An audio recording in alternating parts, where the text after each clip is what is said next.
Menurut Kapolsek Kuta, Kompol Ede Bagus Dedi Januarte, tersangka berinisial IK ditangkap petugas setelah menerima laporan dari korban MM, seorang wisatawan yang sedang surfing atau berselancar air di Pantai Seminyak, Kuta Badung.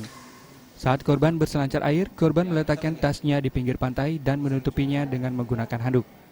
Sesaat setelah surfing, korban berniat mengambil tasnya, namun saat handuk penutupnya dibuka, tas tersebut sudah raib. Korban langsung melaporkannya ke Mapolsek Kuta.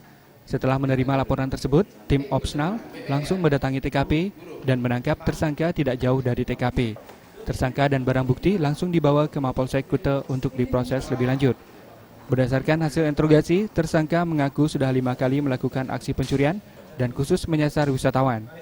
Dari tangan tersangka, polisi berhasil mengamankan barang bukti berupa sebuah tas, sebuah handphone, sebuah iPad, sebuah kamera, dan sebuah MP3 player. Akibat perbuatan tersangka, korban mengalami kerugian sebesar 15 juta rupiah. Ya, pelaku sebelum melakukan aksinya itu yang mengintai terlebih dahulu di pantai, ya. Orang bule-bule atau tamu wisata sedang dalam keadaan mandi, ya, di sanalah ini merayap, ya, merayap. Nah, kemudian posisi merayap itu langsung mengambil barang buktinya yang berisi tas. Di dalam tas itu juga terdapat kamera, kemudian iPad, ya. iPad ya, kemudian juga HP, ya, dan HP-nya 2, ya.